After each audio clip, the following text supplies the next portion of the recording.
트럼프 대통령이 에이펙 때문에 우리나라를 방문을 하는데 무박으로 온다고 얘기했다가 1박으로 유력하게 되고 있는 것 같은데, 일본은 지금 2박 3일이고 아세안 참석도 2박이고 어떻게 해석을 해야 될까요? 이게 심각하다고 생각을 하는 것이 다카이치 사나의 자민당 총재가 총리 선출이 되기까지 아직 시간이 좀 남아있어요. 근데 미리 총리라고 표현하면서까지 트루소셜에다가 격찬을 했어요. 누구에게는 귀빈으로 오기 바로 전에 교회를 습격하고 뭐 이런 발언하면서 공격을 해놓고, 다카이치 사나에는 총리가 되기도 전에 이미 공식적으로 축하 메시지가 나왔는데 이거는 확실한 온도 차이가 있고, 이게 단순히 무역 협상만의 문제는 아닌 것 같아요. 코리아 패싱 시즌2가 펼쳐지고 있는 것이 아닌가. 트럼프 대통령은 만으로 하루를 채 머물지 않고 한국을 떠난다. 상당히 우려할 만한 신호입니다.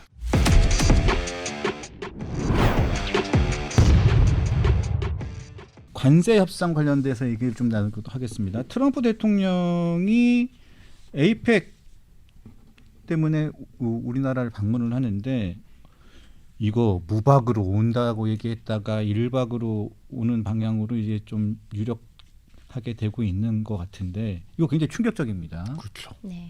저 일본을 들렸다가 오는데, 그다음에 아세안 정상회의 들렸다가 일본을 들렸다가 오는데, 일본은 지금 2박 3일 이죠? 2박 3일이고 아세안 참석도 2박이고, 그런데 우리나라에 와서는 지금 무박 혹은 1박이에요.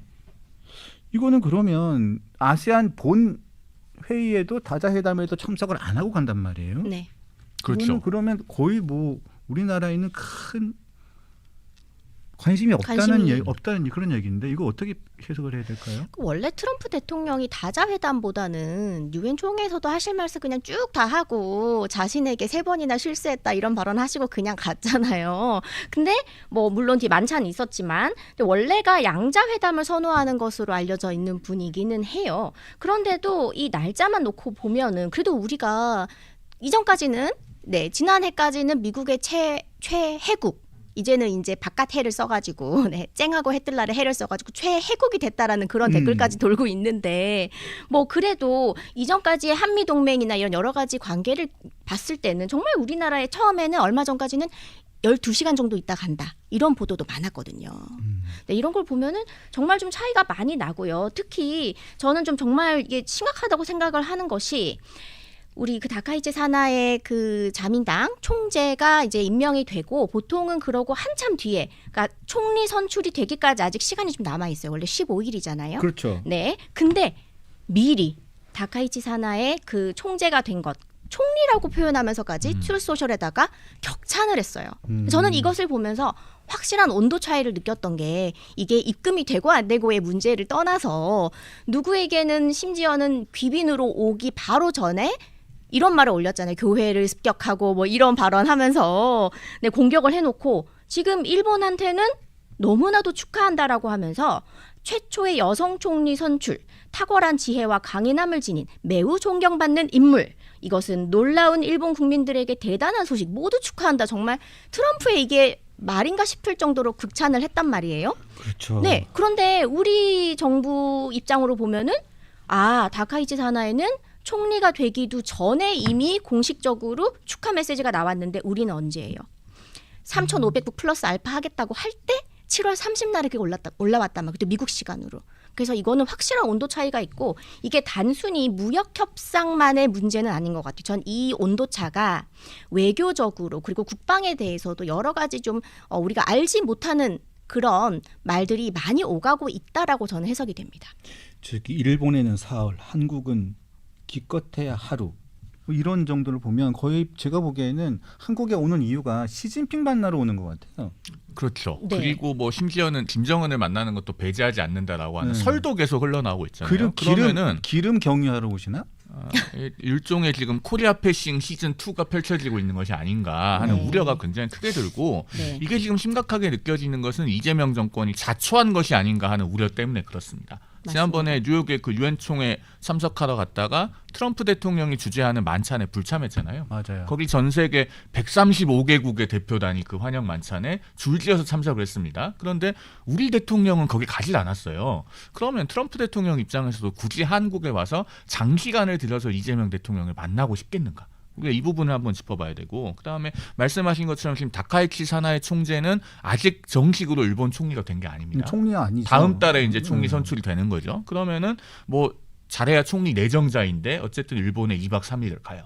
그러면은 도대체 지금 대한민국 외교는 미국과 정상적인 궤도를 걷고 있는가? 그다음에 관세 협상에 있어서 되게 우려할 만한 징후들이 있습니다. 네. 지금 트럼프 대통령을 만나서 어쨌든 뭔가 대화가 긴밀하게 이루어져야 이게 뭔가 협상 타결에 점점 근접을 할 텐데 김용범 정책실장이 이번 달 2일에 중앙일보하고 인터뷰를 했죠. 거기 보면은 이제 김정관 산업부 장관을 통해서 미국에 우리 MOU 그 드래프트를 보냈다고 하는 내용이 있습니다. 맞아요. 김 장관이 9월 11일부터 13일까지 미국에 있었으니까 늦어도 9월 13일에는 그 드래프트가 전달이 됐을 거예요. 그리고 전달됐겠죠. 오늘자 중앙일보에 보면은 아주 미묘한 표현이 있어요. 김 장관은 이번 방미에서 지난달 정부가 미국 측에 보낸 대미 투자펀드 양해각서 수정안에 대한 트럼프 행정부의 일정한 피드백을 받아온 것으로 보인다 이렇게 돼 있습니다. 일정한 피드백을 받아온 네, 것으로 보인다. 이게 보면은 잘 봐야 될 게 두 가지예요. 일단 트럼프 대통령가 아니고 트럼프 행정부예요. 그러면은 뭔가 본인의 카운터파트인 러트닉 상무장관이라든가 러트닉. 이 정도 레벨에서 뭔가 의견을 듣고 왔을 수도 있는데 적어도 그것이 트럼프 대통령의 언질은 아닌 것으로 보인다라고 하는 게 한 가지. 그다음에 일정한 피드백을 받아온 것으로 보인다라는 얘기는 뭔가 수정안으로 드래프트가 온 것은 아니다. 라는 걸 추론할 수 있는 대목입니다. 그러면은 아직까지 한미 간의 이 관세 협상은 구체적으로 드래프트 문구를 하나하나 협의하는 단계까지 나아가지 못하고 굉장히 겉돌고 있다고 읽혀져요. 그런 상황에서 트럼프 대통령은 만으로 하루를 채 머물지 않고 한국을 떠난다. 상당히 우려할 만한 신호입니다. 그러니까 관세 협상과 관련해 가지고 그러니까 이재명 대통령과 트럼프 대통령과 만나서 얘기할 게 없다는 거죠, 뭐. 네. 그렇게 보여요. 예, 얘기할 게 없으니까 굳이 한국에 오래 머물 이유도 없는 것이고 와서 시진핑 만나고 시진핑과의 무역 협상 요 부분에 대해서 여기 와서 시진핑을 만나고 가고 그런 다음에 기회가 되면 김정은을 혹시라도 만날 수 있을까? 만날 수 있으면 만나고 아니면 그냥 한국은 살짝 들렸다가 가는 것. 그러면 에이펙을 뭐하러 합니까? 그러게 말입니다. 그리고 여기서 한 가지 제가 또 우려하는 지점이요. 과거에 그 하노이 노딜 기억하시죠? 트럼프 대통령과 김정은 위원장 사이에 하노이 노딜이 일어났을 때 결정적인 원인이 뭐였습니까? 김정은이 북한의 핵시설에 대해서 트럼프 대통령을 속이려고 했죠. 미국이 이미 북한의 핵시설이 몇 개가 있는지 다 파악하고 있는데 북한은 뭐 영변, 뭐 잘해야 강선 이 정도만 내놓으려고 했던 겁니다. 그러니까 결국에는 그 정직성이 의심받아서 노딜이 되고 그 이후로 미북 정상회담은 이루어지지 않았어요. 자, 그러면은 이걸 생각해 봤을 때 이재명 대통령에 대해서 과연 트럼프 대통령은 지난번 한미 정상회담 이후에 어떤 생각을 가졌을까? 특히나 대한민국 대통령실이 대변인 브리핑으로 합의문이 필요 없을 정도로 잘된 회담이라고 했을 때 그걸 미국에서 보고 어떤 생각을 가졌을까를 생각해 보면은 저는 모골이 송연해질 때가 있어요. 진짜로. 맞아요. 그러면 진짜로 그 당시에 대변인은 합의문이 필요 없을 만큼 완벽하고 잘된 회담이라고 했는데 결국은 뒤로 돌아서서 다른 외신하고 인터뷰할 때는 탄핵당할 뻔했어요. IMF 아니면 탄핵. 네, IMF 아니면 탄핵당할 뻔했어요. 그런 사람들하고 어떻게 협상을 하겠냐 이거죠. 그렇죠. 저는 이제 송영훈 전 대변인께서 말씀하신 부분에 좀 동의를 하는 게 많은 분들이 북한까지 만나고 가지 않을까라고 생각을 하시는데 이 비핵화에 대한 입장차가 완전히 미국하고 북한하고는 정반대이기 때문에 그런 부분에서는 아직 관세 협상 안 된 우리 정부와 할 말이 없다라는 논리처럼 북한하고도 아직은 할 말이 없기 때문에 저는 회담이 이루어지지 않을 가능성이 높다고 보고요. 네. 그 대신 꼭 하나 하고 가실 것 같은 일정은 하나 좀 떠오르는 게 네. 처음에 취임식을 했을 때 그 원격으로 줌처럼 화상으로 어디와 혹시 인사하신지 기억나세요? 미군, 주한미군. 저는 그 장면이 지금 많이 떠오르거든요. 네. 네, 제가 아마 갈 수도 있어요라고 그렇게 내비쳤단 말이에요. 네. 그리고 최근까지 북한이든 북한이 아니죠. 대만이든 중국이든 우리가 간첩이라고 좀 표현할 수 있을 것 같은데 왜냐면은 그 미군 기지나 우리 국정원 시설들을 무단으로 드론이나 카메라를 가지고 촬영을 해갔단 말이에요. 그것은 미국 입장에서 봤을 때 꼭 한 번 정도는 한국에 온 김에 사태 파악을 하고 어느 정도까지 미군 시설이나 이런 것들이 노출이 되었는지 한번 점검을 하고 가는, 그래서 주한미군 방문이 좀 있지 않을까라는 생각도 해봅니다. 그러니까 평택 기지를 말씀하시는 거죠. 네네. 또 평택 기지에 또 많은 관심을 보이고 있잖아요. 그렇죠. 특검이 땅은 한번 달라. 들어갔잖아요. 아니 그건 오산이고 어. 지금 평택 뭐 등등 뭐 지역을 특정하진 않았지만 미국이 그 땅을 소유할 수 소유할 없겠냐, 수, 예, 그런 네. 이야기도 나왔던 마당이니 아니, 그 뭐, 얘기는 좀 황당하더라고요. 정말. 그렇죠. 그건 뭐 국제적으로 전례가 없는 일이다시피 하니까요. 원래 네. 부동산 욕심이 많으셔가지고 그린란드 달라부터 해가지고 땅 욕심은 좀 많으신 것 같아요. 부동산 업자라서 그런가? 관련 있겠죠. 마지막으로 하나만 좀 우리 송 대변인께는 하나만 여쭈고 또 방송 있으신가요? 네. 그러니까 또 움직이셔야 되니까 자 시진핑 주석하고 만나는 일정을 위해서 사실상 우리나라를 방문하는 걸 수도 있다는 지금 해석들도 있어요. 여러 전문가들이. 왜냐하면 그만큼 지금 관세 협상이 실무적인 협상에서는 전혀 지금 어떠한 지금 그 협상 포인트가 지금 안 나오고 있기 때문에 자, 그렇게 되면 우리나라에서는 그 에이펙 회담이 결과적으로는 우리의 실리는 전혀 찾지 못하고 그냥 주위 미국과 중국의 그냥 만나는 장소만 그냥 그렇죠.